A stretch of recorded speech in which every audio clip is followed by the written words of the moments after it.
Ladies and gentlemen, it is 7:01 and the board is reconvened in open session. Roll call, please.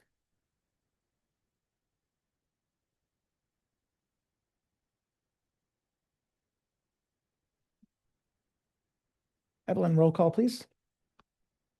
Trustee Wells. Here. Trustee Lee. Here. Trustee King. Yeah. Vice President Marcus is absent. President Weekly.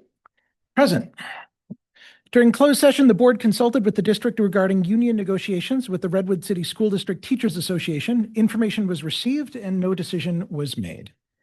Welcome, bienvenidos a todos. Welcome everyone to the public session for the April 1st, 2026 meeting of the Redwood City School Board. Our interpreter will now give instructions for how to access translation. Buenas noches, bienvenidos a la reunión de la mesa directiva escolar de Redwood City del 1 de abril. Si necesita interpretación a español, por favor llame al 978-990-5137 y marque el 837-7041 y el símbolo de gato. Si asiste a la reunión en persona, solicite un transmisor que se encuentra en la parte posterior de la sala. Gracias. Just so all participants are aware, at the direction of the board, this meeting is being recorded and will be shared with the public. We generally try to post our meeting videos on YouTube a few days after. Tonight, we'll be hearing from Roy Cloud and Clifford about their annual school reports, and we'll be approving their school plans for student achievement, which we call SIPSs. On our consent calendar, we'll be approving a number of field trips and policies. And finally, the president of the Redwood City Teachers Association will be giving a short presentation on class sizes. The board encourages all members of the public to participate and provide comment on issues of concern, regardless of whether or not they're on the agenda. If you're here in person, please fill out a speaker comment card. It's in the back of the room. You don't have to give your legal name, but if you'd like for us to follow up with you, please consider adding contact information. If you're online with Zoom, you can just raise your hand and we will call on you based on your Zoom name. If you're speaking on a topic on the agenda, you'll be called at the time that that item is being considered. If it's not on the agenda, we will call on you in the public comment portion near the beginning of the meeting. To be fair to all speakers, comment is limited to 3 minutes unless otherwise noted. You'll see a countdown clock at the front of the podium. If you're curious about what else we're going to discuss in future board meetings, please check out our agenda item toward the end, which has a nice PDF of our upcoming schedule of board agenda items and topics. And as a reminder, if you'd like to have something on the agenda for us to discuss, you'll need to get that request to the board president, that's me, and the superintendent at least 10 days in advance of the board meeting. Dr. Baker and I will confer and decide on when or if to place it on the agenda. And of course, you're free to write your thoughts at any time to any of us. Feel free to write to us in Spanish also. And do we have a student-led Pledge of Allegiance for tonight? Okay, well, no problem. Next up is any changes to the agenda proposed. I have one. I'd like to propose that we take item from the consent calendar 14.15, that's policy 4119.11 on sexual harassment, and pull it to an action item as 12.3 to discuss. Just that one, 4119.11. Yeah, that's 14.15.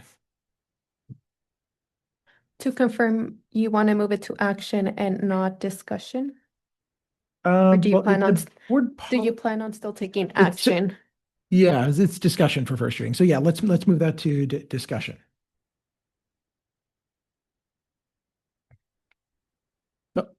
Thoughts? People okay with that? Cool. Okay. Any other changes to the agenda proposed? Nope. All right. With that, would somebody like to move to approve the agenda? I'll move to approve the agenda. I'll second. All those in favor? Aye. All right. The agenda passes. Great. Public comment. We will now hear public comment on items not on the agenda. All right. And first up, we have Ida Vasquez. Please come up to the podium. And make sure you hit the button. No, we don't have, well, let me check. How many do we have online? We have 2 online. 2, 3, 4, 5, 6, 7 total. So fewer than 10. Thank you for asking though. Yeah. Oh, good thing to check. Hola, buenas tardes. Mi nombre es Aida Vázquez. Soy mamá de la escuela Garfield. Mi hija va en primero y mi hija va en tercero. Hoy quiero presentar mi opinión con mucho respeto en relación a los cambios que ustedes están proponiendo para la escuela de nuestra comunidad a la que asisten mis hijas. Primeramente, quiero tomar un momento para agradecerles a la mesa directiva por todo el apoyo que nos han brindado. Hasta ahora reconocemos su esfuerzo, su dedicación y el trabajo realizado por el bienestar de nuestros estudiantes y de nuestra comunidad. Como madre y miembro de esta comunidad, quiero decir que no estoy de acuerdo en algunos cambios que ustedes están manifestando para nuestros niños bilingües. Yo hablo español, mi familia habla español. Las clases bilingües han demostrado por ser efectivas, han ayudado a muchas familias y me incluyo.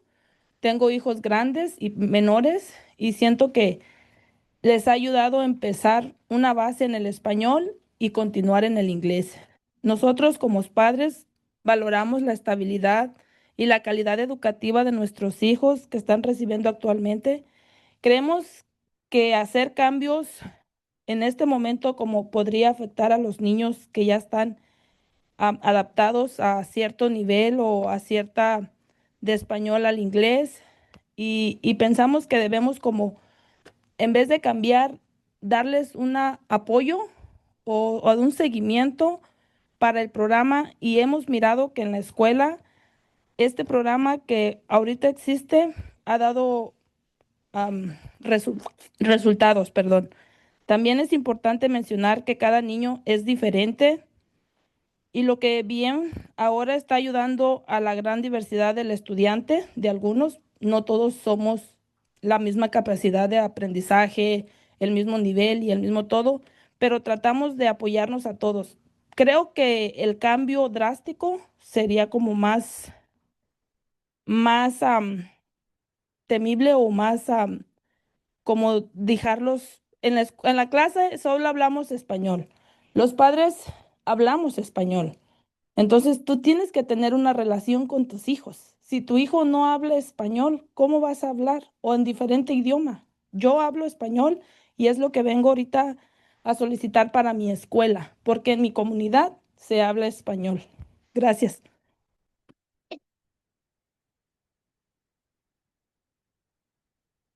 I'm now going to translate Ada's comment. Good afternoon. My name is Aida Vasquez, a parent at Garfield School with children in the first and third grades. Today, I would like to respectfully express my opinion regarding the changes currently being proposed for our school. Firstly, I would like to take a moment to thank the school board for all their support they have provided us thus far. We've recognized your efforts, your dedication, and the work you do for the well-being of our students and our community. As a mother and a member of this community, I must state that I do not agree with these changes, as I believe they would not benefit our bilingual children. Bilingual classes have proven to be effective and have helped many families, including my own. I speak Spanish. We all speak Spanish, and we as parents value the stability and educational quality that our children are currently receiving. We believe that making significant changes at this time could negatively impact many students, especially those who have already adapted and are making progress thanks to the existing programs. It is also important to mention that every child is different, and what is working well right now is benefiting a wide diversity of students. For these reasons, we feel that these changes will not necessarily address the needs of everyone. We want our voices to be heard. We are happy with what we have today, and we would like these programs to be maintained. We believe that instead of changing what is already working, we should focus on strengthening even further. First, I would like to take a moment to thank the school board for all their support they have provided us thus far. We recognize your efforts, your dedication, and the work you do for the well-being of our students and our community. Thank you for listening to us and for considering our opinions. Thank you so much. Next up is Michelle Strobe.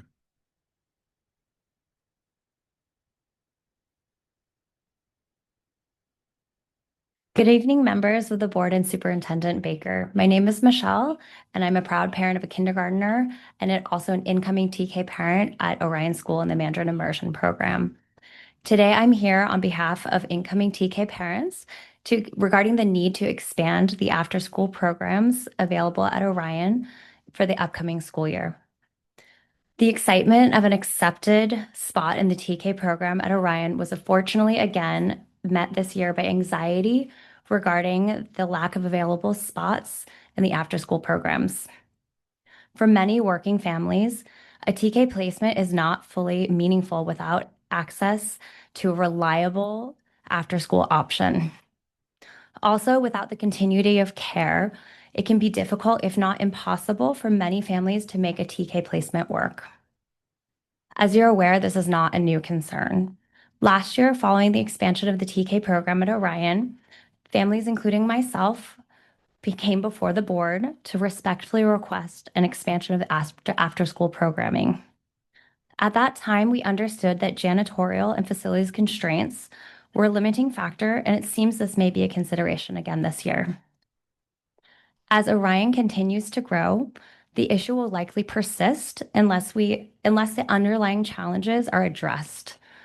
As enrollment increases, the systems that support students, including after-school access, facilities, and custodial staffing, should be scaled accordingly. I absolutely recognize the operational and budgetary complexities involved and appreciate all the hard work the board, our superintendent, and educators are doing to help with this task. I respectfully ask the board to consider a sustainable path forward that allows after-school programs like Play Thrive to expand along the school so that TK access is both meaningful and practical for working families. Thank you again for your time and consideration. Thank you so much. In regard to this comment, today Martin Cervantes and Principal Winnie Chen and myself met in regard to this issue. We are looking at a future plan and hope to have the results after spring break for you. So we just had that meeting today at 10:15. Okay. Thank you very much. Next up, we have Sally Dunaway Young.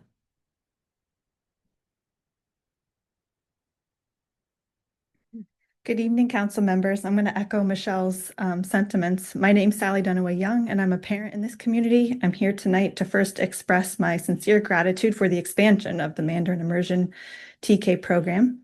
This initiative reflects a forward-thinking investment in our children's education, cultural awareness, and future opportunities.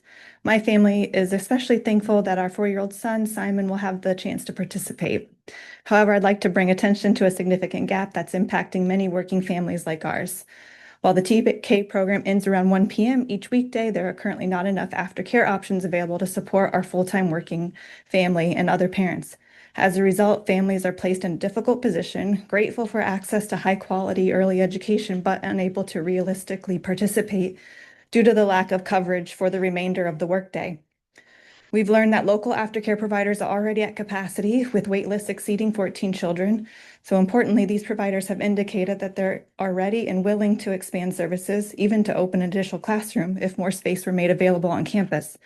From what we understand, that space does exist. This presents a clear and solvable opportunity. By allocating additional space for aftercare programs, the city can ensure that the TK expansion achieves its full intended impact. Without aftercare, access to this program is effectively limited to families with flexible schedules or additional resources, which unintentionally creates barriers to equity. We're not asking for something new or untested. We're asking to unlock the full potential of a program you have already invested in. Supporting aftercare access allows working families to fully participate, strengthens enrollment stability, and reinforces the city's commitment to inclusive, accessible education. I respectfully urge the council to consider allocating available campus space to qualified aftercare providers so that they can expand and meet the existing demand. Thank you again for your leadership and for your commitment to our children and our community. Thank you so much. Next up, we have Mei Liang.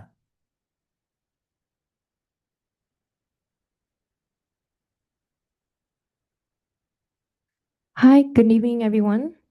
My name is Mei Liang, and I'm here to advocate for the expansion of the after-school program, Play Thrive, and also echo Sally and Michelle. So my name, I already said my name's May. So I have a daughter. She's 5 years old. It's going to be her first year at Orion this upcoming fall as a kindergartner. And we actually live in San Carlos, and we've heard about the program for a couple of years now. And just like other parents, looking at other schools, and time again, Orion has been just, surpassed our expectations. And we really went to great lengths in qualifying for interdistrict transfer, and we were ecstatic to that we got a seat at Orion. And it did give me anxiety that we were waitlisted for the after school Play Thrive program. And so I would highly consider to really add an extra classroom. This, as Michelle said, and as well as Sally, this really provides, continued quality education in the Mandarin immersion program, and its a unique ability to provide this Mandarin immersion for after-school care is not seen anywhere, especially even in San Carlos. I've looked at other school districts as well, and we would really appreciate if a third classroom could be added. Thank you so much for your time. Thank you so much. Next up, we have Catherine Stewart. Hello. Well, I just want to mention that my kid went to Mandarin Immersion and had a great time there. And my kid's currently going to North Star, 7th grader, so almost done. Woohoo. I just wanted to say on behalf of everybody who's gone to Mandarin Immersion and the people who've gone to North Star to say an extra big giant thank you to Dr. Baker for supporting us at both places for years and years, knocking himself out to try to juggle all the priorities and balance everything. So I know he's still doing that the last minute, like as his feet are sliding out the door, he's still trying to do it. So we really, really appreciate it. And thank you very much.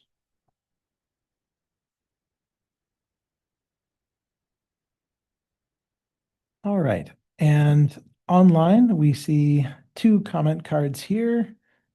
And the first is for Julia Selesneva. Do we see a Julia online? There's two people with their hands up. I've got a Josh Hill and Sofia Santos and Lilia Amalia Valdez Moni. So do we have a Julia Selesneva? I don't see her No. listed, Okay. but I do see Josh, who also submitted a speaker card. Okay, got it. So then next up, we will have Josh Hill. Josh, you can unmute. Hi, thanks for having me tonight. I would like to echo the sentiment that it's wonderful to have my child accepted to the Orion Mandarin program. We're very excited, but we also have a lot of anxiety about the after-school care, and greatly appreciate expanding those programs so that we can have Daphne part of the program in August. Thank you very much. All right, and then we've got two other folks with their hands up online. We've got Lilia Amalia Valdez Monet.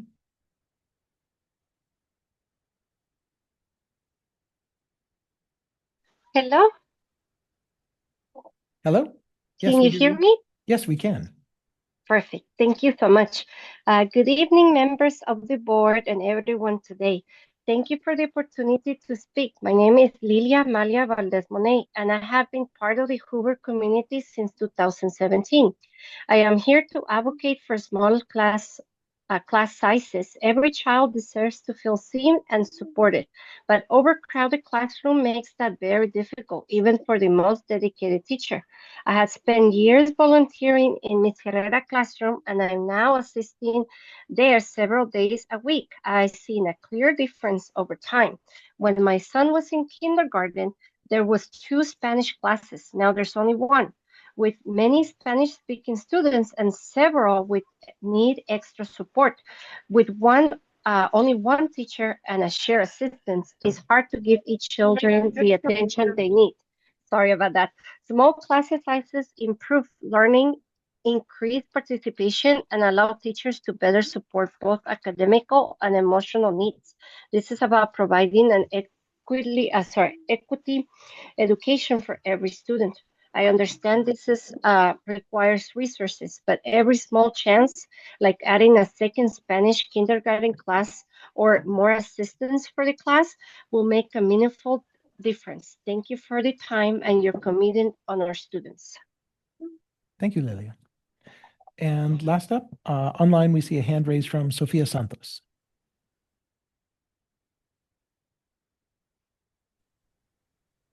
Hello. Hi, board members, families, and educators. My name is Sofia Santos, and I'm a first grade teacher at Hoover School. And I would like to also address the critical issue of class sizes in our primary grade classrooms, where early learning foundational skills are built.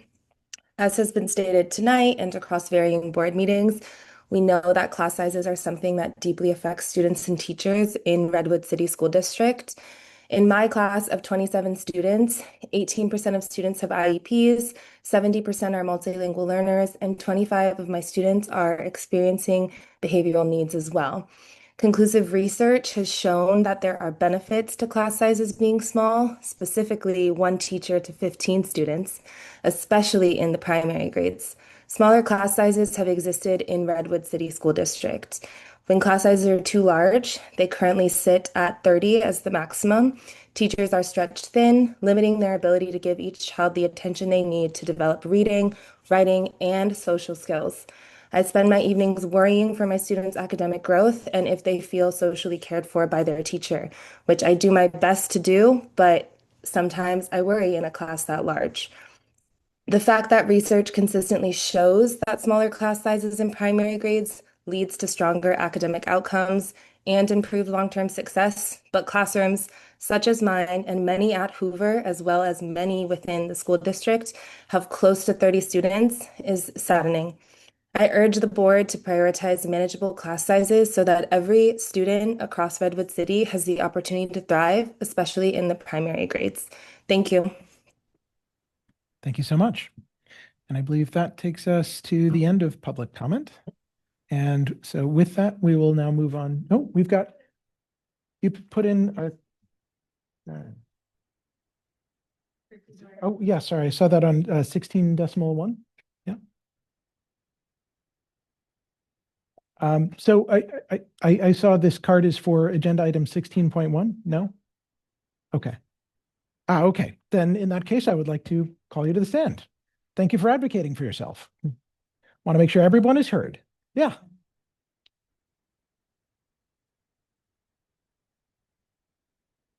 Wrong one. There we go. My name is Christy Herrera, and this is the third time I'm speaking in front of you. And you might be wondering, why does this teacher keep coming back? Tonight, I want to share something a little more personal because this is not just my job. This is my life. I was born and raised in Redwood City. I'm a proud product of RCSD. I attended Henry Ford and Kennedy Middle School.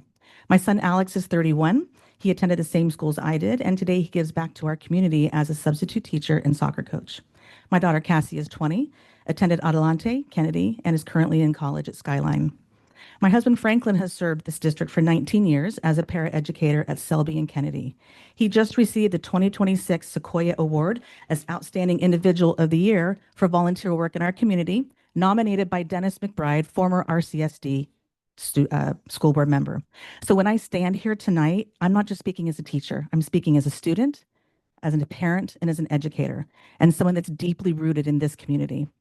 Teaching is my second career. I didn't enter the classroom until I was 34. I started at Henry Ford, and thanks to John and Josh, found my home at Hoover, where I truly found my calling. And I have seen the changes. When I first began teaching kindergarten, we had 20 students, and I co-taught with another teacher. The learning we were able to provide was extraordinary: rich art, hands-on science, small group literacy, and meaningful writing. We could reach every child, and then class sizes grew. I still remember the year we jumped to 30 students. The line of children felt endless. I remember the years I taught a K-1 combo, the most challenging years of my career. And now this year I have 28 students. 33% have IEPs, 63% are multilingual learners, 37% have elevated behavioral needs. In 34 years combined, as a student, parent, and educator, I've seen this district from every angle. And I need to be very clear. Despite our best intentions, our system is not equitable. Equality means giving everyone the same. Equity means giving every child what they need to succeed. Right now, we're doing neither. If we were truly equitable, class sizes would be balanced across the district. We would not see schools like Hoover with 28 students, while others have 22. We are so grateful for the services that we have at Hoover, our guest teachers, our music, our STEAM classes, our coaches. But many of our kids are not coming into us kinder ready, so we still need more. We see the impact. It shows up in third grade and beyond, because when the foundation is not strong, the structure cannot hold. We cannot let this happen. These are our children. This is their beginning, and beginnings matter. So I'm asking you, please do not wait until the cracks widen. Invest in smaller class sizes, consistent classroom support, equity, not just in words, but in action, because our students don't get a second chance at their foundation. Don't let us build it in a way that cannot hold it. If we continue on this path, we're not just failing to meet their needs, we're failing their future. Thank you so Thank much. you.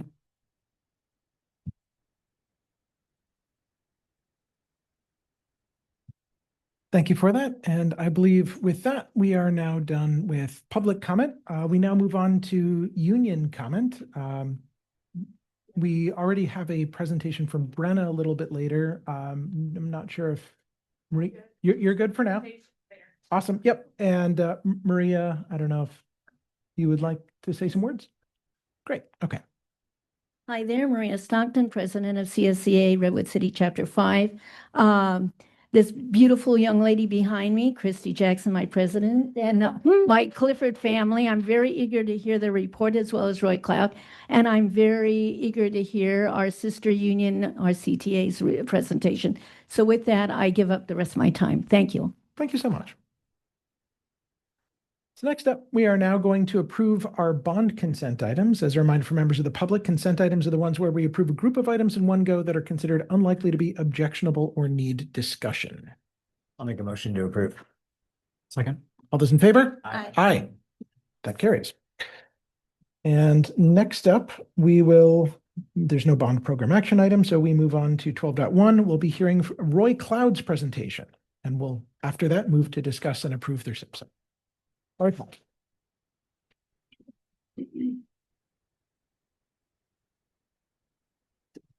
Move that up. We're just going to move it right there. Okay. Good evening, everyone. Oh, you got it. She's Okay. up your I'm presentation. just ready to go.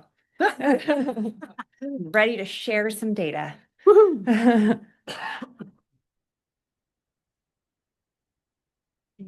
Anna, are you gonna move through the slides? Okay. It's one less thing I have to worry about. Okay.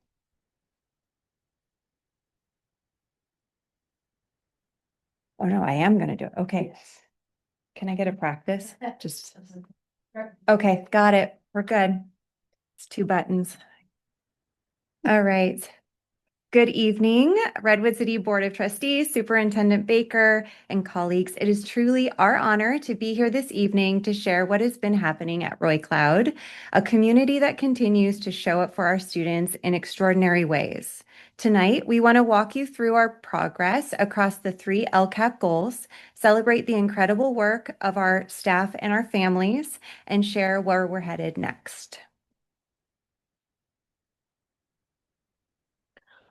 Goal 1 is really our foundation, creating a school environment where every student feels safe, connected, and supported. Across TK and 8, we support students' academic, behavioral, and social-emotional growth by integrating systems like Character Strong, Life School, PBIS, and school clubs. We prioritize accessibility, creating multiple ways for students to share their experiences, advocate for their needs, and receive timely guidance. This student-centered approach allows us to respond early, connect students with resources, and ensure every child feels supported in their development.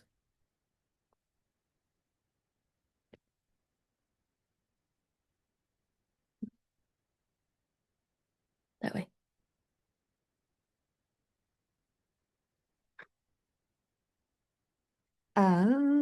Oh, okay. I think we went too far. There it is. We love this slide. Our attendance rate has moved steadily in the right direction with 95.4 in 2023 to 24, 95.5% in 2024-25, and we're sitting at 26% as of December. This is equivalent to 638 scholars who are attending consistently. This mid-year number is particularly exciting because it tells us the momentum is carrying into this school year. Our students are showing up, and we believe this is a direct reflection of a community that makes them want to be here. Our goal is a 2% annual increase, and while year one had held steady, this year's mid-year data shows a gain of 0.7 points from year one. We take a proactive approach to attendance, reaching out to families as soon as we notice a trend and before it becomes a habit. By partnering with families and bridging gaps with teachers, we help ensure students are in school consistently and have the instructional support they need to stay on track academically and socially. Just another representation of our data. Oh, there we go. Now, this is a slide worth celebrating. Our chronic absenteeism rate has dropped from 8% in our base year down to 7.3%. This year's mid-year data shows us at just 5.7%. That's a drop of 1.6 points from year one alone. Students who are chronically absent are now coming back. Our teams have done beautiful work to personalize outreach, create gradual return plans, developed alongside families, and are making sure every student has a trusted adult on campus to come back to. Rather than waiting until attendance becomes a major concern, we intervene early and partner with families to remove barriers. Our staff and teachers are supportive, understanding, and accommodating as students return to school.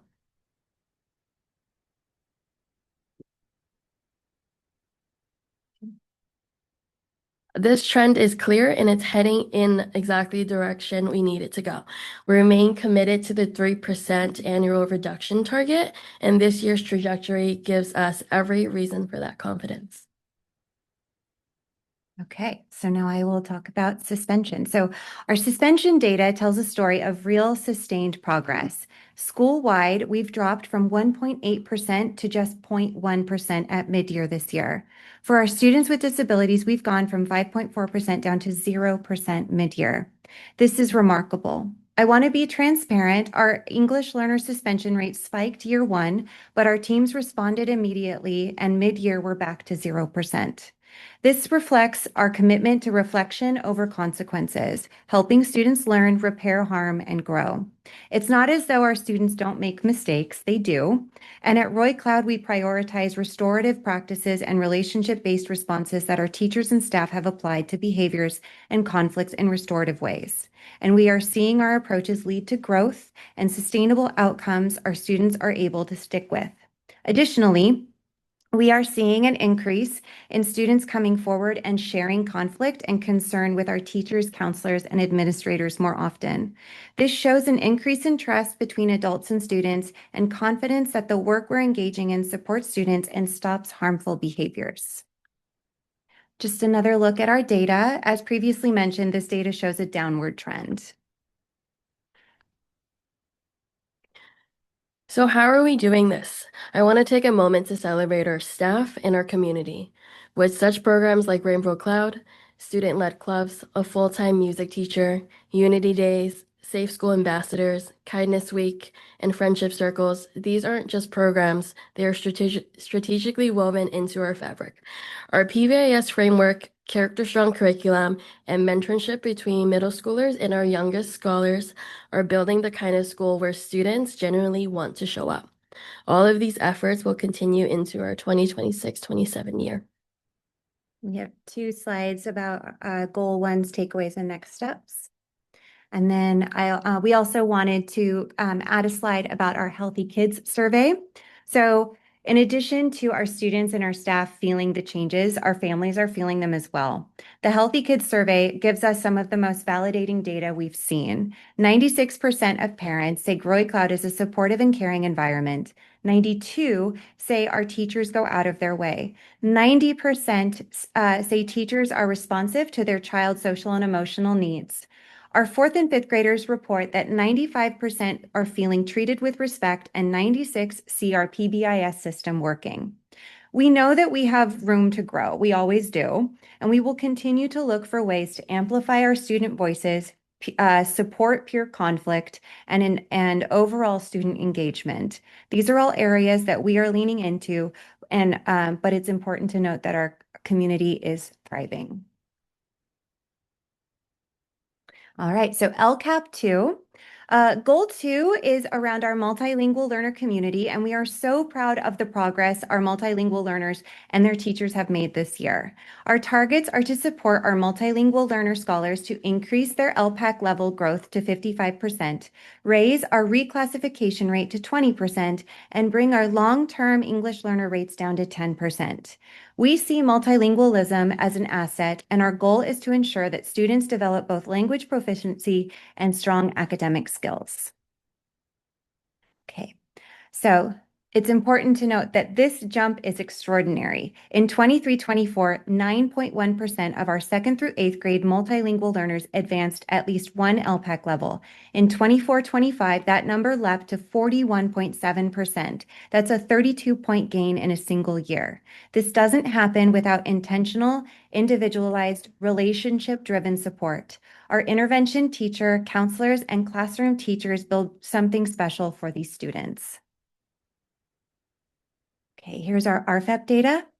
Our reclassification rate has also grown from 9.5% to 15.2%. We are on a clear upward path towards our 20% goal. Most students are reaching full proficiency and crossing that milestone, which is a testament to the tireless work of our team and the courage of our students. And here's our LTEL. Our long-term English learner rate has already met our 10% target, dropping from 17.4% to 9.4% in 1 year. That is an 8-point drop, and it means fewer students are staying stuck. So across these 3 metrics, year 1 results exceeding expectation and year 2 targets are well within the reach of given the momentum that we've built. The heart of this work is personalized connection, family meetings to reveal LPAC results together, student shadowing as they advance up the grades, gives our multilingual learners the chance to see what's to come from their perspective of another student. Targeted intervention, strong classroom collaboration. This community wraps around our multilingual learners and says, you belong here and we believe in you. It's important to note that over the past 3 years, we've also encouraged more families to join the Roy Cloud community by adding multiple sections each year. When school events are scheduled, we take important steps to ensure they are inclusive to all school members.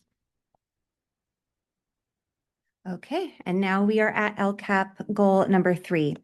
Goal 3 focuses on academic achievements and specifically a 4% annual increase in iReady, ELA, and math, and improved CAS performance for our English learners. So let us walk you through that. Okay.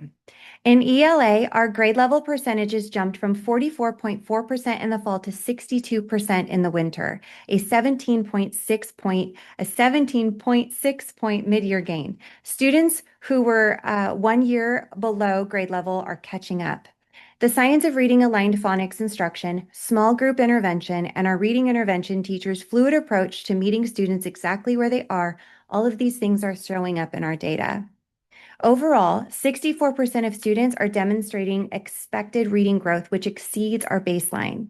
Our upper elementary teachers and middle school teachers engage in vertical articulation to ensure students are learning pertinent skills that are addressed prior to the promotion to the next grade level up, and feeling supported right from the beginning of their new experience, especially in middle school. We focused on holistic analysis of written work using rubrics that align with the state standards, and this focus on writing, namely opinion, argumentative, and persuasive writing, supports and promotes student voice on top of the foundational writing skills. And here's another representation of our data. Okay, now we're going on to math. Math tells an equally exciting story this year. We went from 37% at grade level in the fall to 54% in the winter, a 17-point mid-year gain. We're proud of how we've responded to this data, especially with the slight dip in 24-25.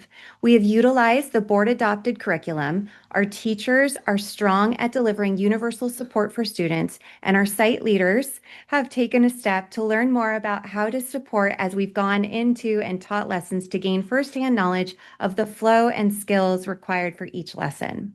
We've also doubled down on our math, reasoning, and discourse with supplemental materials such as Silicon Valley Math Initiative, Problem-Based Learning, Math Olympiad, and UDL.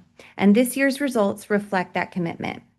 In the past, we've utilized the pedagogy of confidence, and this year embedded UDL practices to meet the needs of all learners. We've partnered with San Mateo County Office of Education's Dr. Chad Slife and Dr. Zoni Boyer, who have led professional development and coaching supports throughout the year, and we are excited to see the outcome of this additional level of support. And just another representation of our data. And let's go to, okay, our CASP.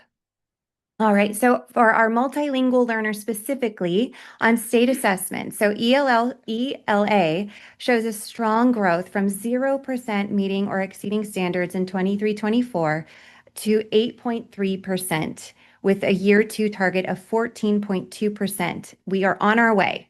In math, we dipped slightly from 10% to 8.3%, and we are not satisfied with that. Our teams are focusing on closing this gap through targeted instruction and continued collaboration between classroom teachers and multilingual support. Year two's target is 12.2%, and we are working hard to get there. These are just a few more of our representations of our data, and Joanne will take us home with takeaways. One thing we're especially proud of this year is we asked ourselves, how do we celebrate the students who have worked tirelessly to close their personal achievement gaps? The answer was our academic growth certificates. We champion our scholars who have shown grit and perseverance just as much as those who are achieving grade level proficiency, because growth is achievement. With such programs like Walk Through History, Family Heritage Events, and Math Olympiad, we are building a school where academic excellence and joy coexist. So we are incredibly proud of the Roy Cloud community, as you can see, our students, our families, and above all, our staff who show up every single day with heart. The data you've seen tonight reflects their dedication. We look forward to comments or questions, and I thank you for your partnership in making Roy Cloud a place where every student can thrive. Thank you.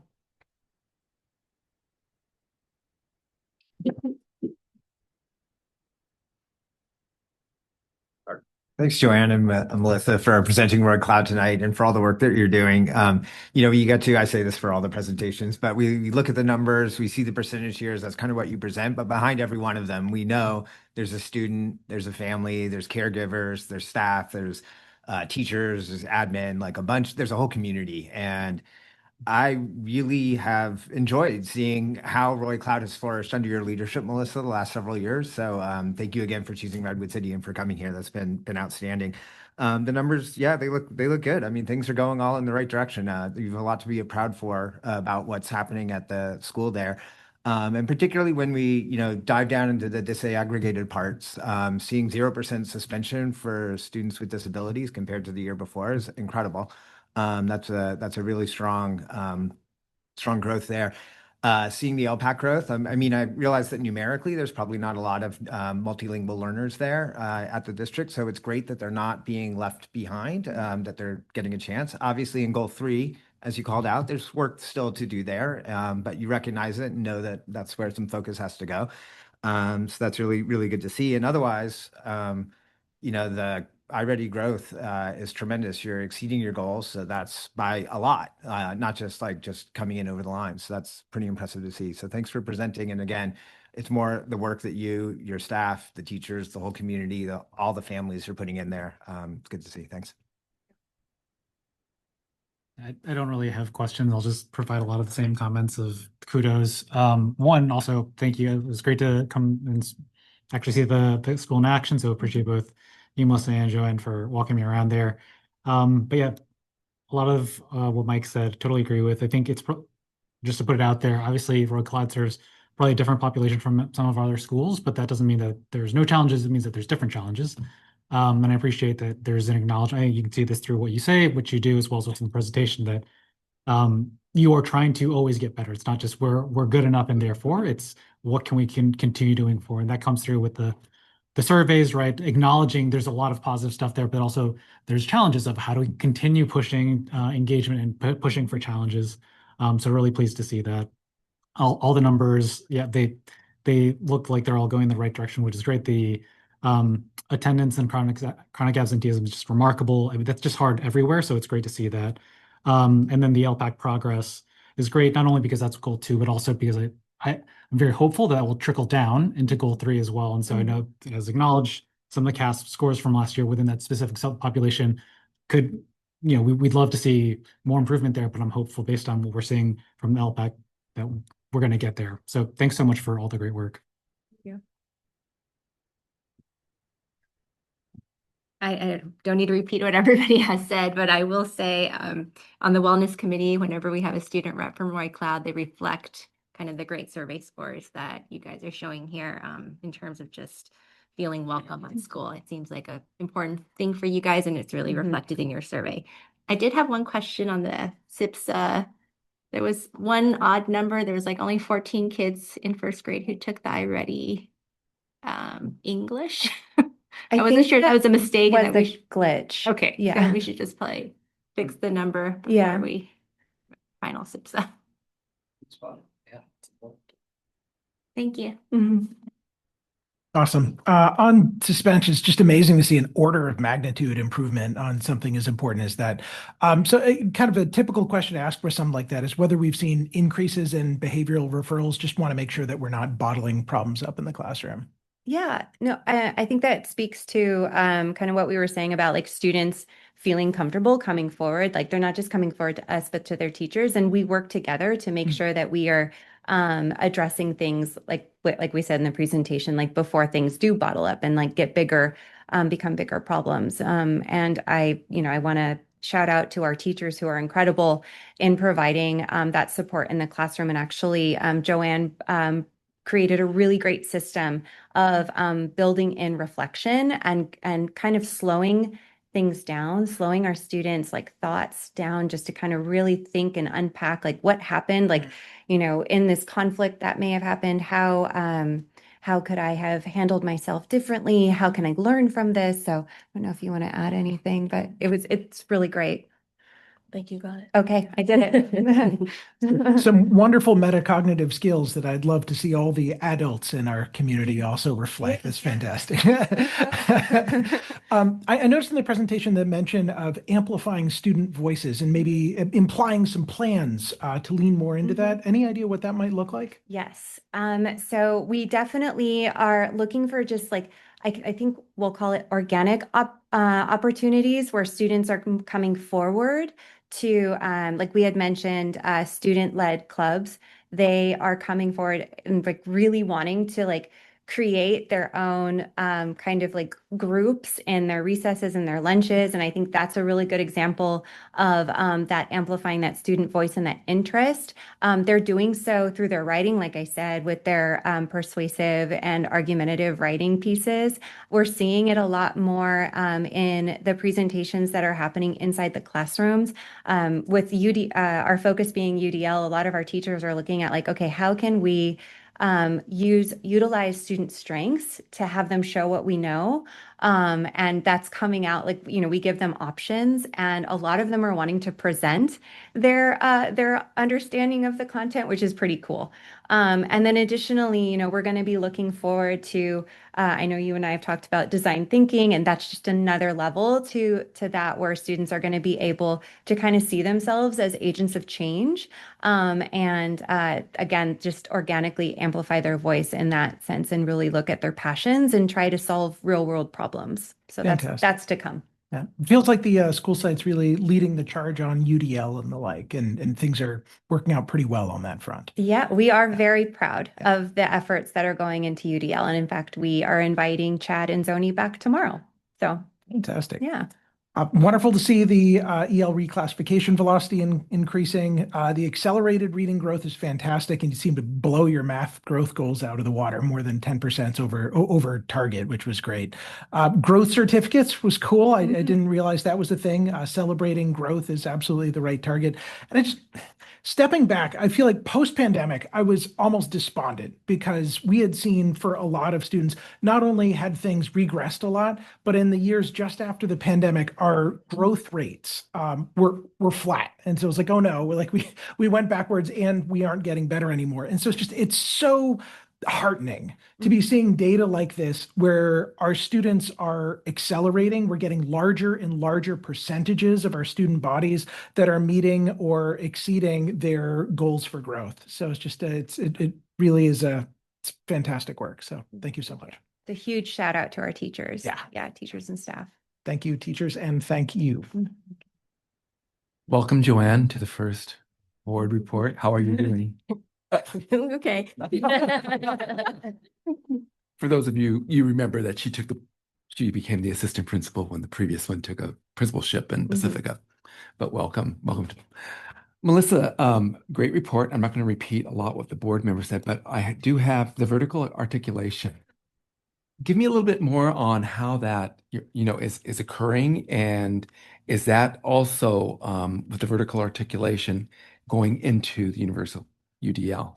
Yeah, so it started off, just with having conversations with teachers and hearing that like they're going to the teachers above them and just kind of learning on their own, like, hey, how can I prepare the kids that you're getting? And so from that, I was like, well, let's do it school wide. Like, let's do it throughout all the grades. So we did that a couple months ago, and we're going to do it again in the spring. And it's just a way for, the teachers to be able to collaborate, to look at the standards, to see how do the standards progress in certain areas, but then also like, are there any gaps that we need to kind of work on to help them be successful in the next grade up? So those were some of the conversations that they're having. In terms of UDL specifically, that happens a lot in our UDL trainings, in our professional development. Teachers are sitting together and a lot of the work goes into like, okay, how can we address some UDL practices in our assessments or in our lesson plans? And so they're all kind of working together to see how that progresses up, especially in last year, we really focused in writing. So a lot of the teachers were able to have some open conversations about like, okay, like what is this writing prompt, this persuasive or argumentative writing prompt look like in first grade? And then how are we going to increase it in second grade and first and all the way to eighth grade? I think that's the beauty of having a TK-8 school, is that you can have that fluid articulation, from our youngest scholars all the way to our graduates. So Okay, great. And my other question was, thank you so much for all you do for our multilingual learners, because I know you have been one of the sites that has taken on, as new arrivals do come to us from other states or even other countries, you've said, send them my way, and we have been. And so I know the multilingual population is growing at your school site. The piece that I was very interested in learning more is that you're doing this family meeting after you get the LCAP results. What does that look like? So we reach out to our families because it can be confusing. And we want to make sure that prior to these assessments, families can understand what their child is going to do, how they're going to engage with it, and then what the results mean. And then we also meet with families who their scholar is going to be reclassified, to talk about what that also means, why we have a ceremony for it, like why it's something to really, really celebrate. We started doing that 2 years ago, and the families really appreciated it, because I think there was like some, not like a misunderstanding, but just like kind of, what is this? And so being able to sit down with them and just talk through like what their child's scores look like. And then especially when they're going to be reclassified, like, getting them ready for that ceremony to celebrate the hard work that their scholar has put into. So that's kind of what those look like. Great. Just kudos to you and your staff for doing everything that you have been doing over the past few years. And the level of where you have brought this school to where it is right now is amazing. So I thank you so much for joining the Redwood City School District. Thank you. And thank you, Joanne, Yeah. for stepping up to be the assistant principal. Can I address the SIPSA? Melissa, so I'm in iReady right now. So we do have 2 teachers who did not have the test. And I don't know if we had some issues this year where we have an open window. When we open the window to take the test, we had several teachers who assigned the test early on. And so that data does not come part of the data that we already had as an open window. It sort of erases it. So it could have been, I know we had several schools that this happened to, so when I'm looking at the data, and it is only the 14 that took it within the time window. So I'm wondering if your teachers actually opened the test early and assigned it versus being during the open window. We're not the only school. We had several of these. Okay, I can look into that. I don't, Yeah. yeah, I thought. So that sort we of were has pretty skewed good at some of the data. Window. Yeah. Yeah. I think Is that data happened with that. recoverable or is it just deleted? It's not deleted, it's still there, but it's not part of the compilation because it's outside of our window. And Okay. so we only capture what's in the window. That's not Yeah. ideal. Well, we haven't had this happen before, but everybody's been within the window, but this year, for some reason, teachers opened it a little bit earlier. And so then some teachers had the kids redo it and others did not. We did send out, Branya and Jenny were sending out messages to teachers that they had assigned them before. So I'm not sure if that's the case, but I know that happened for several teachers this year. Okay. Yeah, it's just that the way that iReady does, it doesn't allow us, when you take it out of a window, You can't widen the window and you say, don't "Oh, widen the, those." yeah. Yeah, because it's set parameters within it. That's super not ideal. Let's try and fix that so we don't have Yeah. that. This is the first year that's Yeah. happened with several teachers. Okay. We haven't had it happen in the past. All right. So that acknowledged, for the purposes of tonight's approval of the SIPSA, do we want to go ahead and approve with? Well, is it fixable? Because it sounds like there's no way to increase it. Yeah, it doesn't sound like it's actually a fixable. I mean, I position. texted Jenny, but I don't know how it is because it's outside the window, so it doesn't give us the same exact things in the window that we did. I don't think it's going to materially change the plan. I would propose that we go ahead and approve it.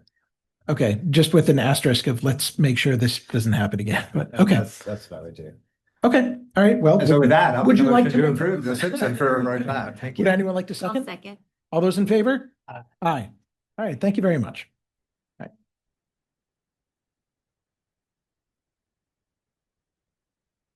Clifford. that was. We have some people in the audience. I'm missing my hat. We always have good representation. Oh my gosh. You didn't tell me I didn't bring mine. No costume this time. We have a new costume. Evelyn. Christy, go. Okay. All right. Good evening, Dr. Baker, Board of Trustees, and members of the Executive Board. My name is Christy Jackson. I'm the principal of Clifford School. Thank you for having me here to talk about our goals and the progress that we've made. I want to begin by, of course, giving thanks and appreciation to our Clifford team, which includes our admin and our community center team, our teachers and staff, our PTO and our parents, our students for all of their hard work, all their dedication for making Clifford such a wonderful place to learn and also come to work every day. So let's go ahead and get started with goal number 1. And of course, this is the area where we provide our students with all of the supports they need to thrive, and taking a deeper dive into our attendance data and also our behavior and our suspension data. You'll see here for our attendance rate, when we meet with our attendance team every month, we do check our monthly attendance, and we're trending a little bit higher every month than we are last year. So we're definitely making a lot of progress with our daily average attendance. And so we're making a lot of growth there and very close to making our target there with our daily average attendance. So we're making good progress there. As far as chronic absenteeism, we are again making a lot of growth in this area. We haven't quite met our target yet this school year, but we're happy with the growth that we're seeing as far as reducing the amount of chronic absenteeism. Our suspension rate for most groups is making a lot of good progress, with most groups decreasing in our suspension rate. And then as far as takeaways, starting first with attendance, there's a few things when we sit down with our attendance team in those biweekly meetings that we still see families struggling with. One of those things is some of our families still struggle with transportation. Some of our families live far away from our school, and sometimes they struggle getting to school on time or getting to school. We're still working with our families about taking trips and vacations, not during school weeks. And we still are working with families of our students with disabilities who are school avoidant or have anxiety or are not attending school. One thing that we are working very hard on, and we've been doing this for a while, is meeting, like I said, biweekly with our attendance team. We do a lot of outreach. We work with our office team members and our family center. They make a lot of phone calls to families. We have a lot of conferences and meetings with families. The teachers also help us with this, reaching out to families to talk to them about the importance of attendance. We've been keeping up to date with our SES meetings, and we've had some SARB meetings so far this school year. Our Family Center and our MTSS TOSA help families and provide them supports that they need to get them to school, like providing them with bus passes. We even connect them with other families that they can carpool to get to school with or whatever resources they need. We've started some new incentives this year for attendance. We're doing an attendance raffle during the weeks of the year around holidays, where often families will go on trips or vacations. And so we do an ice cream raffle, and that's been very popular. And we email families and congratulate them for their positive attendance. We also continue with our attendance awards, and that's something that the students really enjoy. We're also trying to improve our systems for independent study and make sure that parents are understanding how that works.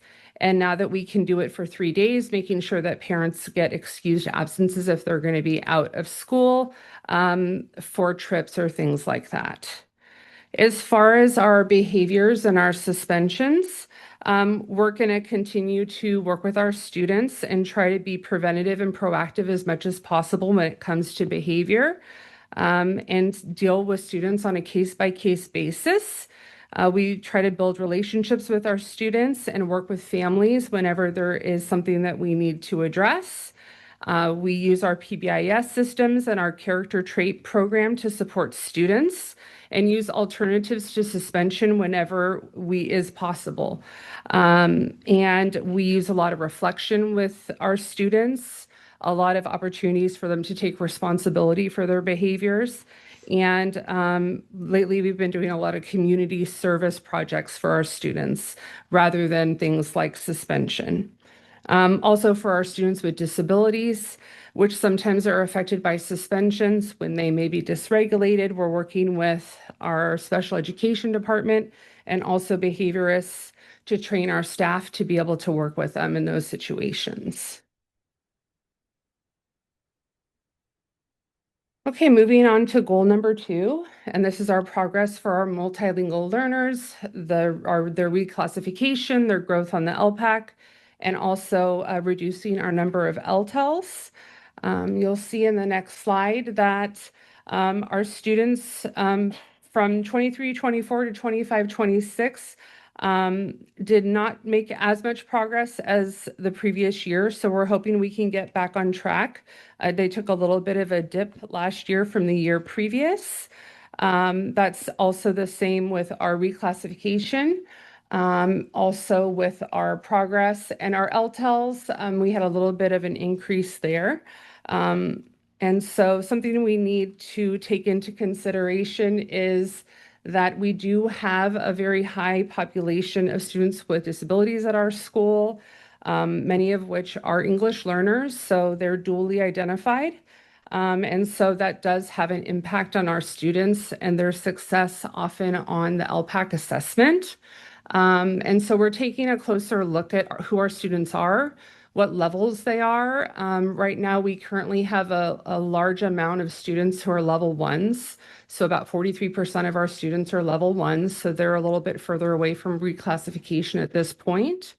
We do have a good 26% of our students are currently LPAC level 3.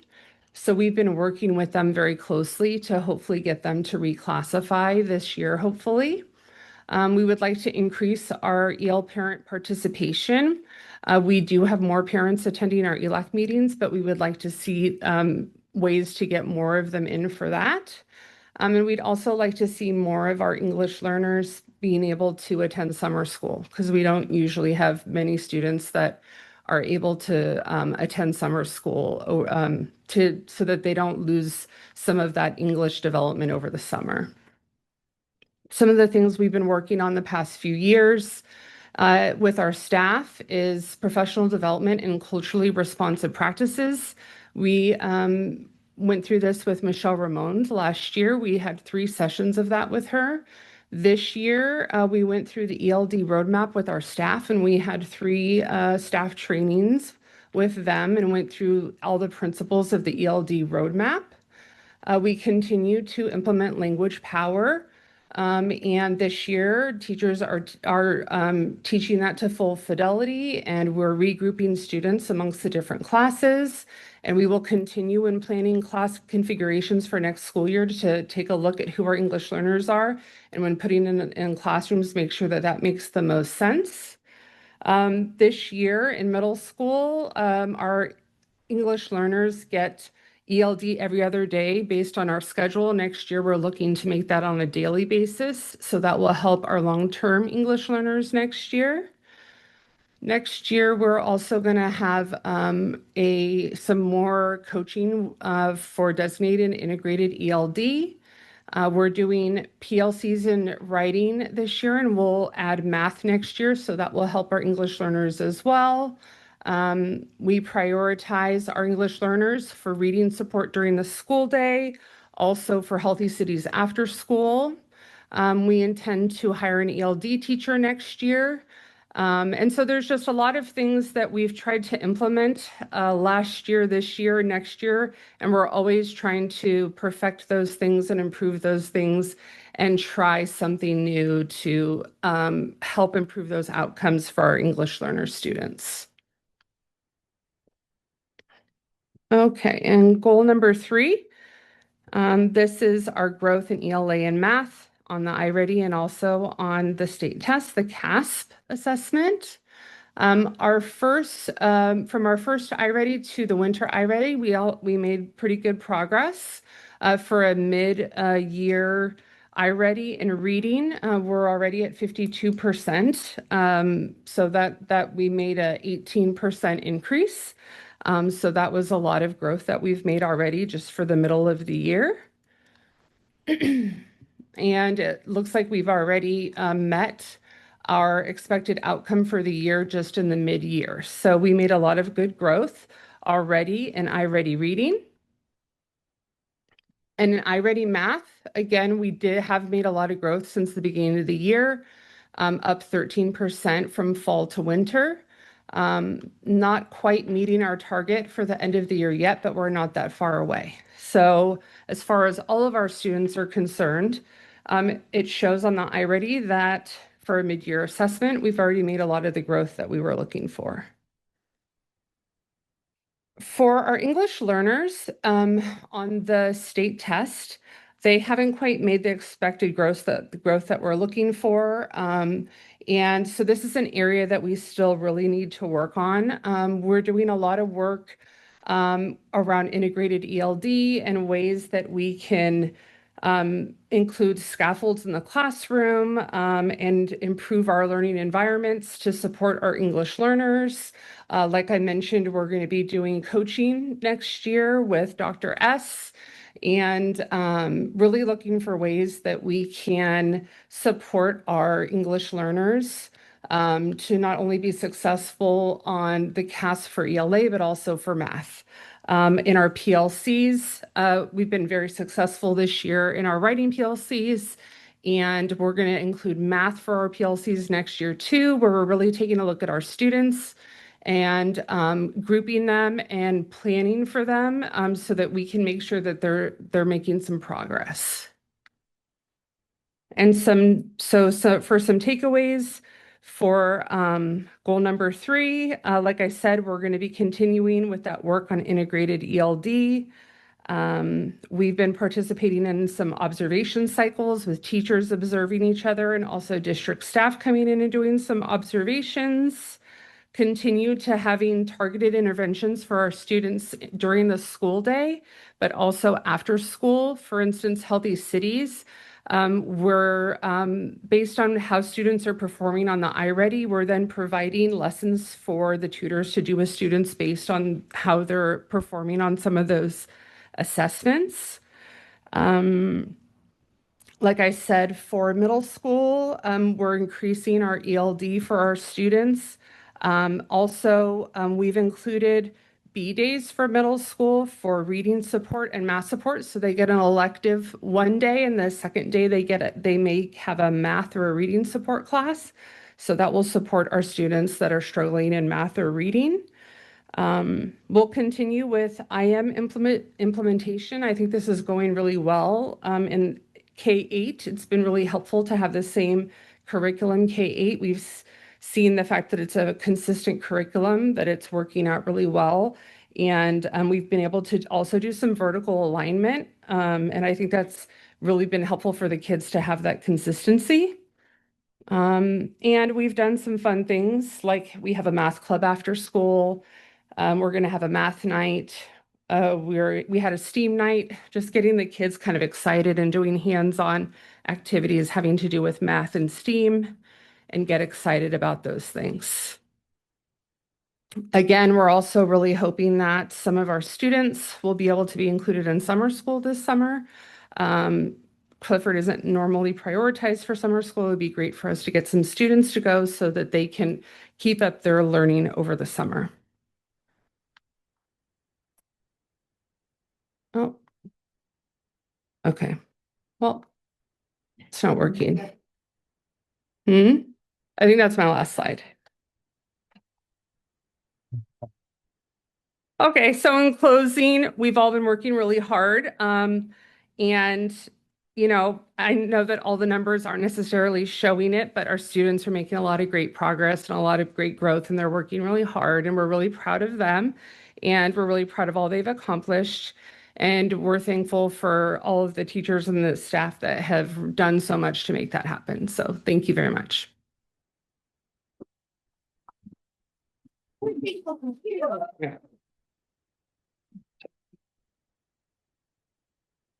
Thanks so much for the presentation and for the work. Clifford is always so interesting. I mean, putting aside all this, I know there's other challenges that you deal with the large area that it covers for the student population, which creates challenges with traffic. And I've been there in the morning. I can see what happens there. So yeah, it is. Thank you for doing all that you can on that. A lot of great progress on a lot of the goals. Goal 1, it's great. It almost seems like we're saying it every time, but the attendance is going up, chronic absenteeism is going down. So just that's the fundamental. So really glad to see all the work that's been put in and that's paying off. So that was great to see. Clifford, goal 2, which trickles a little bit into goal 3, is just tough. So I'll readily acknowledge that. If I think I'm understanding this correctly now, and it took me a couple times, almost half of the EL population has special needs at Clifford, and a material portion of that are high needs. So obviously that makes it very difficult because you call them dually identified, which also means dually high need, which just makes it very challenging. So I'll say, putting that aside, if we look at the growth numbers overall, there's a lot of progress. So a lot of the work that's happening there is well on track, which is great to see.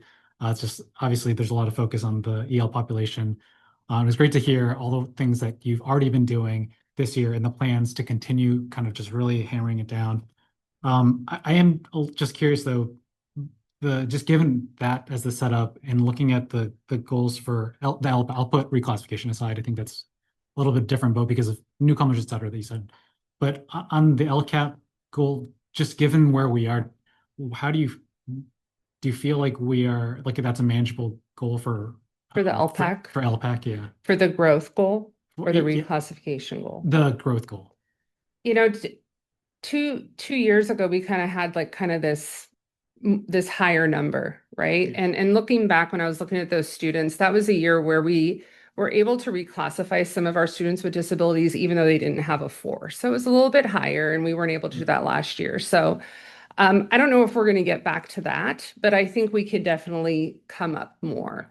Like I said, having so many students currently at a level 1, I don't know how many of, obviously it's going to be very difficult for those to reclassify this year. But I think we are in a really good pace to have our level 3s reclassify this year. I think students should be able, yes, to meet our growth goals. I think for the level 1s, some of those are our newcomers who came in with very little language. And so it's going to be a little bit difficult for them. But I think we can definitely get closer. I think it's realistic to say that we can definitely get closer to our target. Okay, so it sounds like you feel like good progress. Challenging, totally acknowledge challenging situation, but good progress is being made given all the work and resources that are being put into it. Yeah. Okay, great. That's all. Thank you. Thank you for the presentation.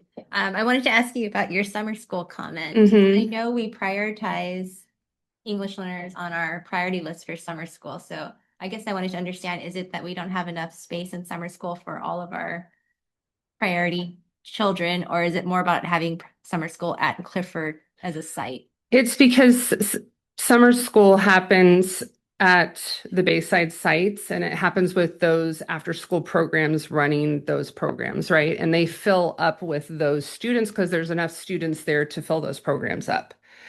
And then there's not necessarily that much space left over at that point for other schools to fill some of those spaces. But Clifford, I mean, we have 43% unduplicated students, and a lot of our students, because our attendance boundary is so large, a lot of them come from the same neighborhoods of some of those other students. So there's usually not a lot of space left in order for Clifford students to be added. So that's kind of where the problem is. So one of the things that we have is we have what's called an ACES grant for our after-school programs. And so we have to meet the ACES grant numbers per site. And so we have to make sure that the specific sites that the state calls out for, they give us the numbers.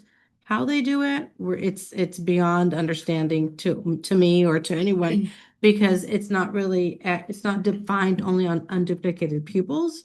The state comes up with a number of somehow. I've tried looking it up, but it doesn't really make sense because Garfield is not part of ACES, although they have high unduplicated pupils. Clifford does too, but certain schools are not in it, and that's just because of the state. So we have to meet our numbers of criteria we have about 300 kids we have to have in the program that meet that criteria. And so when we only have about 400 spaces, that's part of the problem that we have. And then we actually want to make sure our siblings are part of it on the Bayside schools or the schools that are prioritized with those numbers. So that if we wanted to expand summer school, that would have to come from our. It's all on our, budget. we have the budget, the ACES grant provides us after school care. It doesn't provide money for summer school. So summer school comes out of LCAP. That means if we wanted to expand, we have to have more allocation in the budget for it. And last year we had to actually pay more transportation. So this year we're going to have to pay transportation too. So there's also transportation because we move kids from one school to another, right? And so that's one of the things that was an added cost last year that we didn't have years before, but we have to now bill in, and we also now are billing in nurses. So lots of new things are coming out because of the students that are qualifying under the grant. And so we need to make sure we provide. If a student has an IEP and has a one-on-one, we have to provide a one-on-one. So those are costs that in the past we all have to provide if they're an RSP student that has one-on-one. So Those are added costs we didn't I feel like building on Jennifer's comment here, that I feel like we're hearing a request for more summer school services. The demand is there. We don't have the resources in the de facto plan to go and seat all of those kids. So probably not within the context of a school presentation, we should have some discussion about our overall plans for summer school and what budget could look like to possibly expand that, just so we understand the trade-offs and the options that are in front of us. I think that would be great. Come forward. We can bring that back to you. That'd What be the great. cost would be for X amount of students, including the transportation, because as Christy noted, it's such a large boundary. We have students that are, all over the Redwood City with that boundary, not necessarily just over on the ABC streets, but they come all the way down right through here up to Hilton and so forth and out Bear Island, I believe it's called, Yeah.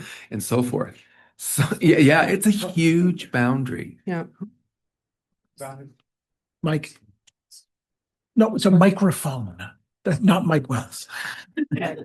How are the Full of boundaries choice. determined? They were determined many years ago, and we brought in someone before my time to create those boundaries. The last time we created boundaries, when we realigned the district, we brought in another person to help us with that, to look at where students were living, where they were going to school. But that was right when we, closed the schools. But it's a district decision, essentially. That takes a lot of work. It takes a lot of work, and it'll take you about a year's time to do it. Okay, so it feels like there's some interesting things to talk about that we're going to parking lot for a future meeting. So getting back to the school presentation, Jennifer, did you have any further comments? Thank you, Christy. Thank you. Thanks, Christy, and thanks, Clifford community staff for showing up. It's great to see everyone here. I love the dolphin hats. You can't go without acknowledging that. Again, you you presented a lot of numbers here tonight, and they're important for us to be able to look at it from a governance standpoint, but we know it doesn't tell the whole story. The healthy survey, like you look in that and see how parents are feeling about the school, and it's like 85+% of parents are just really off the charts, like saying how happy they are with the school. So there's a lot that's going on at Clifford that's really good. I think the one thing that's important about these numbers, why we like to look at them, is to learn from them. And I think what I hear from you is a lot of reaction and learning from it and saying, hey, we're going to make this change. We see what's happening here. Yes, there's challenges, but we're not going to shy away from them. We're going to go out, and that's awesome. That's exactly what we want to hear. That's the kind of leadership we love to see at schools. It's not just you, it's everybody that you work with. It's the whole team. And it's the caregivers and it's the students all rising to that challenge. I mean, the 4th and 5th graders talk about feeling academically motivated at like 95% or 90% or something in that Healthy Kids survey. It's really, you can really see that there's a lot of strength in there. So lean on those strengths, find out what is working, keep going. It sounds like you're doing that. The one clarifying question I wanted to ask is, you did say that you were bringing in Dr. Sagular. Have you used them before or no? Because the other schools sound like they're really positive on that experience. And Yeah. just wasn't sure whether that new to Clifford or. Last year we had some coaching with TCM, which she used to be with them, okay. right? And we had mostly Paul Torres, like an in-house coach. Okay. But next year, Dr. S is going to be at our school working with some of our grade levels. Okay. So this current year, we don't have right, yeah. coaching, but next year we will. Okay, good. Yeah. It sounds like the other schools have been pretty positive on the experience. Yeah, so good. Yeah, she's great. Awesome. Great. Yeah. Glad to hear it. Thanks. Thank you. Yeah, fair. I think it's wonderful for us to be able to have candid conversations about what's working, what's not in a data-driven way. So awesome leadership there. Thank you. Great to see the progress on English iReady. It sounds like we may need to separate out some of the reporting for the non-SPED population, and this is like a great highlight of why, because there is such a high SPED load at this school site. So just understanding how each population is doing would be really helpful. Was interested to hear about the independent study for 3 days. I know it used to be kind of district-wide. That was a kind of 5-day was the minimum, and that left folks in a difficult kind of a pickle if they needed to take 3 or 4 days off because there was a mandatory truancy. Yeah. Is this the first school site that's going to allowing 3-day independent study? Is that no? No, that's okay. it's kind of a new thing recently, like the past year, 3 days. Right. And so we're just trying to educate families on that, because that is something we struggle with. Is there used to be a perception of families like, oh, but I called the school and I told them we're going to be out of town, so it should be excused. And we're like, no, that's not actually. So we're just trying to get them like, if you're going to do that, you just need to fill out this form, and it needs to be done 2 weeks in advance. So we're just trying to like be on top of that. Thumbs up, is it working? Like It's still a work in progress. TBD, okay. There's a lot involved with the work and getting the work back, but it's getting better. Okay, awesome. Great to hear about more time for like teacher peer observations. That's something that we heard clearly from the teachers union that they were interested in. And I'm really happy also for the discussion we were able to have about like summer school and prodding that as a future conversation topic. So I think it's great when you can come and bring asks of the district as well. Like, hey, we really want these things and our students would benefit. So like, let's provoke the discussion. So thank you so much for that. Well, we always appreciate your support. You bet. Thank you so much. Thank you. Christy, thank you so much for the presentation. And also for the staff and parent group for being here. Thank you so much. The one piece that is a real takeaway for me is when you're working with your multilingual learners, and I know it has grown over the years. And in talking to Anna and the regrouping that you're doing with those students to make progress in ELL is really commendable. I thank you all for doing that because when you regroup, it's not easy. I know I've been there, and the kids are moving from one classroom to another and making sure that you have the data and that you're doing the lesson and so forth. So thank you for moving that forward. And I know that you're going to be working with Dr. S next year, so that'll even be a really big plus. The piece also about the community service project, that's great. Community service instead of your suspended, detention, whatever. So what type of community service was my question? Yeah, so we've had a few, unfortunately, some students who have destroyed some Chromebooks. So we have a few things going on with that. And they've had to come after school and for a week do community service, giving back to the community. So it's been helping out, maybe clean up the school or helping in the office, or we've assigned them things to do after school. In addition to writing a letter of apology and also some other things going home to their families. So, just trying to get them to learn their lesson that it's not okay to destroy something in the community. And if you do that, you're going to have to give something back to your community. So, all right, good. Good for you. Good for you. Also, a big shout out to Claire. She's not here, and but tell her we missed her. I will. Claire had an ball hit her on the head. So she has been out for a bit. Yeah. But quick recovery, I hope, and she's back after spring break. We hope so. All right. Well, thank you again Thank so you much. very And much. the staff and all of you. It's pretty convincing dolphin noises there. Yeah. All right. Fantastic. Things you don't expect to hear in a board meeting, but there you go. All right. Were there any comments on this SIPSA, fellow board members? No? Would somebody like to move to approve it? I'll move to approve the Clifford SIPSA. And I'll second. All those in favor? Aye. Passes unanimously. Very good. All right. And per the change in agenda, moving on to discussion items, formerly item 14.15, which is policy 4119.11 on sexual harassment. I have a brief comment here, that's all. I'd like to thank the board for letting me pull this item for a brief discussion. When I reviewed this policy, I noticed that language explicitly referencing gender identity and sexual orientation was removed from the board policy text. Wendy confirmed with CSBA that this change was made to consolidate Title IX protections into the administrative regulations, and those protections are fully preserved there. I don't have a problem with the policy as written, but I want to make sure that it is on the record that the board's intent here is not to step back from any form of protection. We are not removing protections for employees based on gender identity, sexual orientation, or gender expression. Those protections exist in California law. They exist in our administrative regulations, and I'd like us to be able to say the board stands behind those protections. So I asked to pull this so that if anyone reads the policy update and wonders why that language disappeared from the formal board policy, the record is clear about why and what the board intended. So I'm comfortable approving what was presented. Board, Wendy, anything else you want to add on this? I would like to add actually that the current ARs that are from 2022 are being updated next month. And so it's much more explicit in that version, but I only have a half-time person that is working so hard, and so we're pacing everything out. So, but it is there, and it is true. The board policy does cover it explicitly. It's just those specific words were absorbed into other sentences, Into to the be AR. honest, with the intentions and in the AR, of course. Yeah. Great. Thanks so much. Any other comments from the board? I'm totally good with that. Agree with your interpretation that we're not trying to remove anything. So Great. Okay. Thank you so much.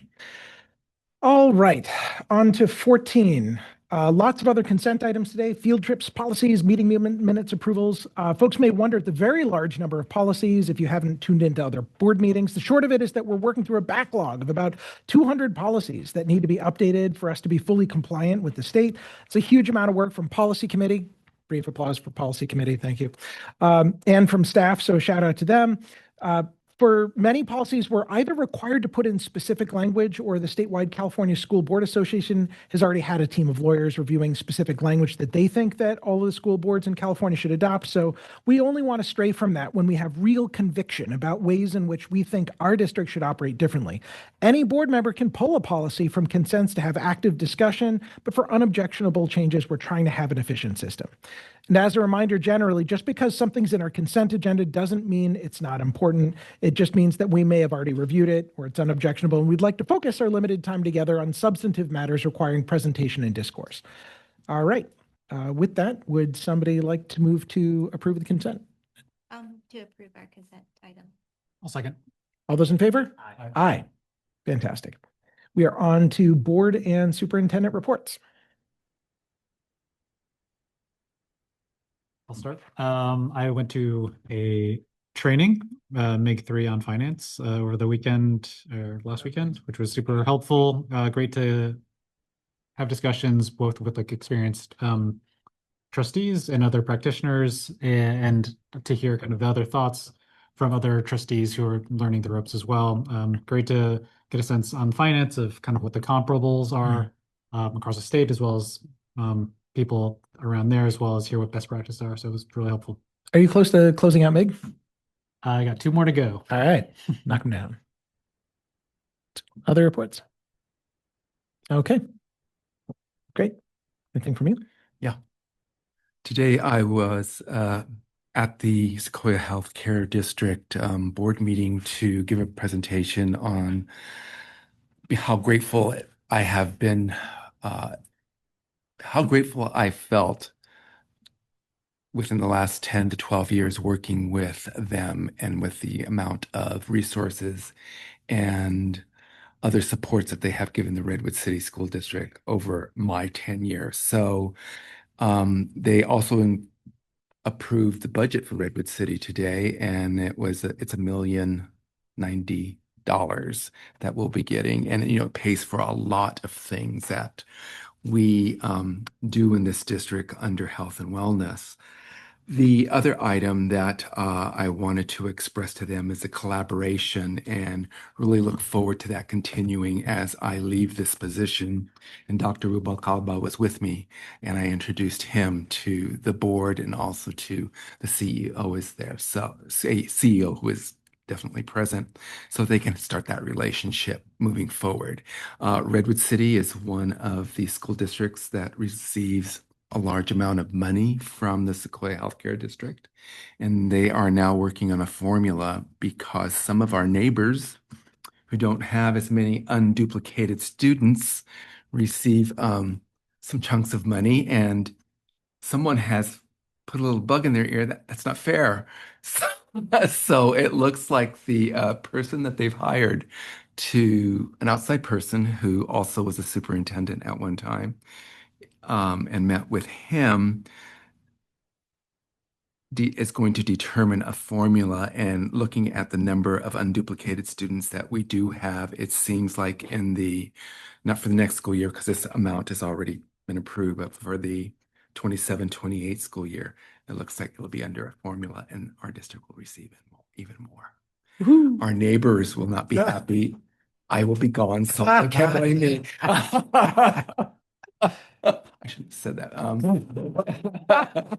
They can't blame me, but I mean, we need to just and talking to Pamela. Pamela agreed, who's the CEO. So she says, let me see what I can do. And so that's what she did. And hopefully, Dr. Rubalcaba, when he sits in this seat, will have an update that this is what's going to occur for the 27-28 school year. So I'm very happy that that's moving in that direction. So it was a good meeting. I hadn't seen some of those people in quite a while, so it was great to give them my thoughts and my thank you for everything they've done for us, especially during the time while I was a superintendent. That's wonderful. Thank you so much. I also went to the LCAP meeting last night. So yeah, that's right. All right, we are on to 16.1 and now for a presentation from our very own RCTA president, Brenna Gear, on class sizes.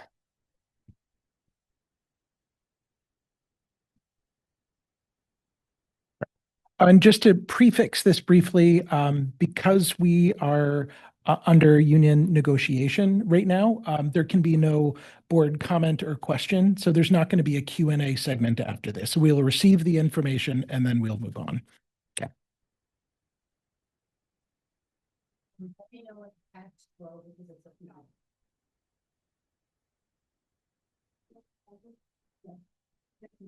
Turn the mic on there. Yeah. So just, I'm gonna. Just there, say Oh, there we go. next slide. I got it. She'll scroll. No, I was trying to turn the mic on. Oh, okay. You're good. Sorry, that was my bad.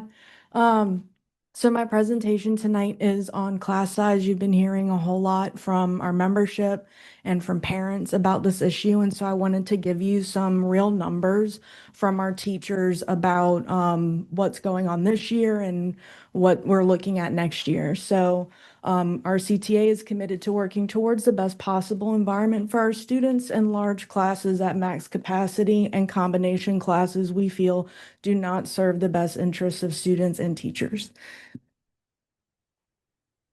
For current class sizes, for teachers that see the same students all day, current average class size reported is between the range of 21 and 28, with 27 being a frequent answer.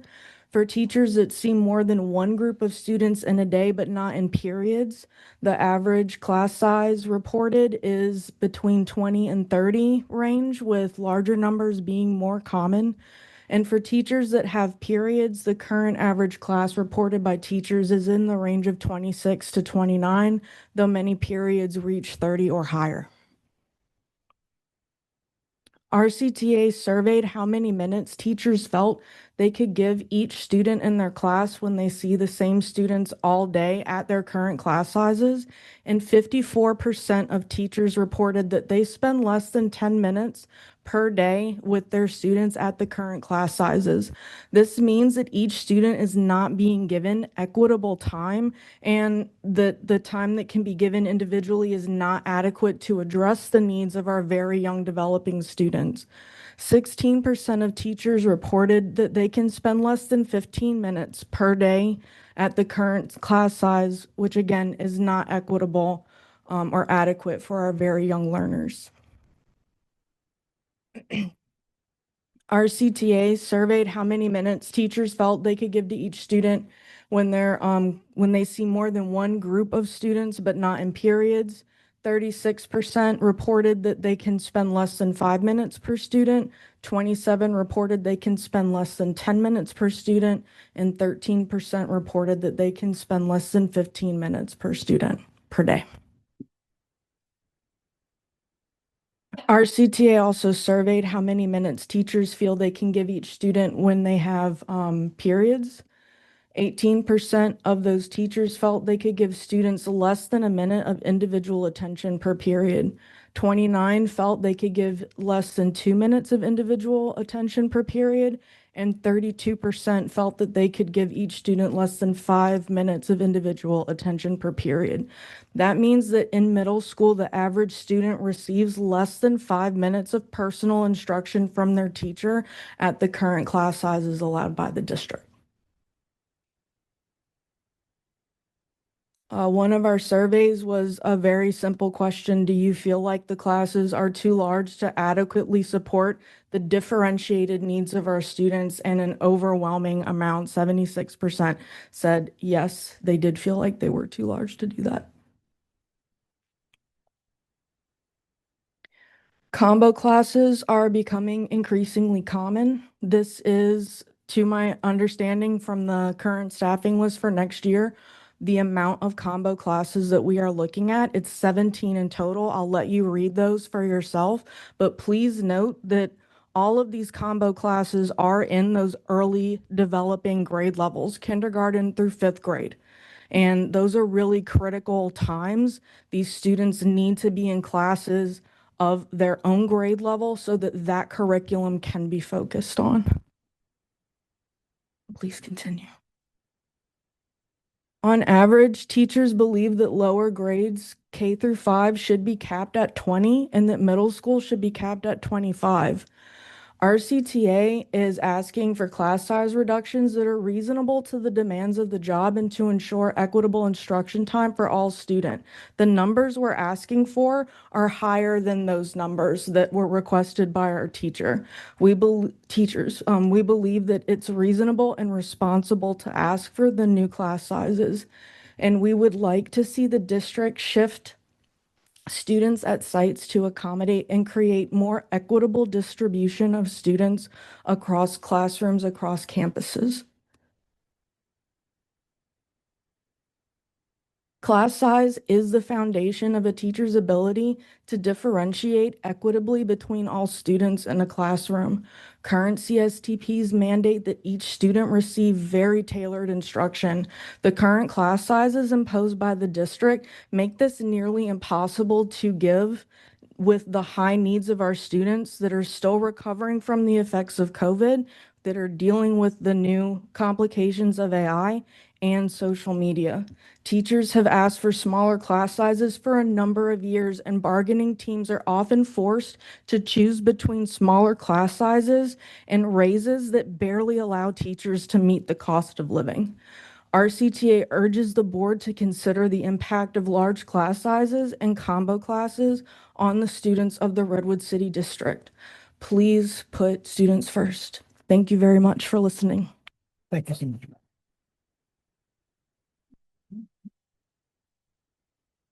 We'll now be moving on to correspondence. Has anyone received any notable correspondence they'd like to share for the record? No? Okay. Other business or suggested items for future agenda topics? Yes, we have summer school and a review there of seating. So that came up in this meeting. So let's find a good time to go and schedule that. And for members of the public, again, curious about what we're planning on talking about when. It's not a secret. It's just buried right here under agenda item 18. The PDF that's attached here has got our governance calendar and what we're planning on talking about when. Any other suggested topics? Trustee Lee? No? Oh. Would folks, we did get a speaker card. Would folks like us to entertain that or? It doesn't have the item. I'm sorry, it was just related to what the teachers spoke about. I just was quick to try to get it in, but if you don't want to take it, I can send an email. Do you mind my answer? No, it's fine. Okay, we will carefully read and consider your email. Thank you so much. Okay, yeah. Okay, so any other items for the agenda? Future agendas? No? Okay. So with that, we are on to meeting reflection. How'd it go? I have two comments. Please. It was just a thought. Dr. Baker kind of addressed the Play Thrive after school situation. Should we ask the next speakers if they still want to address it? I mean, I understand we should give everybody their time to speak, but I'm just kind of curious if we've been in that situation in the past. We have been in that situation in the past, and when I've already addressed it, then the board president in the past has said it's been addressed, so there really isn't any need for any future comments. Just thought. Okay. And has that worked? Because I feel like I've seen Janet do that or someone do that before, and yet the comments still count. And so I just wasn't They sure. they didn't really come during that meeting. They came at another. I felt like she'd say it, but people would kind of miss that. So I don't know. I mean, it's worth a try. So give speakers an option. Like, hey, it seems like this has maybe been addressed. Like, would you still like to speak? Still like to, yeah. Okay, yep. And then I could have called that out and I didn't. So like, thank you. You had another. Separate reflection on myself. Looking at one of the board presentations on the 4% growth number again. I know we're gonna talk about LCAP down the road, but it made me think again, is it 4% from the baseline year or is it 4% from yes. the last year? So It's 4 percentage points. Yes. no, but like, let's say your baseline year was 10 Yeah. and then miraculously in year one, they got to like 16. So then is there new 20 or is it 18 because it's 4 plus As I 4? read the numbers that we see, it's compared to it's actually a total of 12%, and we happen to spread it over 3 years. So it doesn't, I don't think it adjusts each year depending on the actuals. That's Okay. that's your question. Yeah, then the board's presentation Sorry. kind of, I'm sorry. they upped their goal, which is great, but it was because they over exceeded the previous year. Other reflections on today's meeting? The school report, I really like the alignment of the school report. Yes. throughout. Oh, God, I yes. just think it's been Yeah. really helpful. It's really, really nice. Like I miss the soft part of the presentations that I know was so much work for the teachers, for the principals to do. So I'm glad they don't have to do that. It's very crisp. It's very put together there. But the alignment to the LCAP, I think is working really well. It makes it efficient to get the update and be able to hear what's going on and sort of follow it. We can't follow everything, and it doesn't really help to have all the scattered shot and like, variance between the presentations. So I just think you guys have done a great job of putting that stuff together. And I'm the first to admit that we're missing a lot of the story when we're only looking at those numbers. But when we're governing, it's like we need like dashboards and stuff like that to be able to really do this across the district. And so that really kind of puts it in. We'll visit the schools, we'll go to the events, we'll do the other things to get that feeling of like what all of those other things are. So I appreciate that. I thought these also ran very efficiently. We're getting, as a board, we're getting a little bit better, focusing on the things that are important and, and tailoring that and making sure that we're always being supportive for our principals when they're up here presenting. Maybe in the spirit of that, I agree with the president. I think we said, is this tacitly understood that like we're going to stick with this for the remainder? Like I feel good about that, but just want to make sure that's In terms of the school board report presentation format? Yeah. Yeah, I think pushing a last minute change on the other principles would feel mean. I mean, I have feedback about ways in which I would like to see it change. but And like like at some point, I would like to have the discussion about for future years of presentations. And I think the general expectation should be for any of our annual cadences, they should always look to get better, right? And so we should have a point, maybe some point after the last school board presentation is done, where we almost do like a recap of what did we learn collectively from these presentations, maybe even like a state of the district. A reflection, perhaps. Yeah. But then also part of that, I think, should include a substantive dialogue of based on how things went, what we liked. There's a lot that we liked, as Mike pointed out, what we didn't like, and like, what do we want to do differently for the next school year? Cool. I'd Mostly like just to see want us to do put that out there to Yes. hopefully give comfort to Donna and Jenny and the Change principals. everything. I think totally agree. They're like, yeah, always ways to get better, but like now's okay. Like now's not okay. Now's like good. We're in a good spot. Okay, that was one. Then two is on reflection. I appreciate being wrangled back in. I think there were questions popping up during the clef, and then I think it was like, all right, these are future items to discuss. So that was helpful. Just remembering Mike's nudges of like, the board president could have kept us on task. Like, Good job. Yeah, thank you. I have a good mentor who's sitting over there. So cool. Yeah, just echoing some of Mike's comments, it's just really nice to have the consistent school presentation, not just for consistency for the sake of consistency, but the focus on the data and the willingness to lean into the hard conversations, I feel like is materially different. Just rewinding a couple of years ago, the presentations had some of the soft stuff, which felt good, but it felt like the board's role in engaging that was more like applause and then on to the next. But now I feel like we're really digging in and having some more of those meaty conversations. I really appreciate that. Really hoping we can get consistent about getting the Pledge of Allegiance and having that be a thing. So I want students. Cool.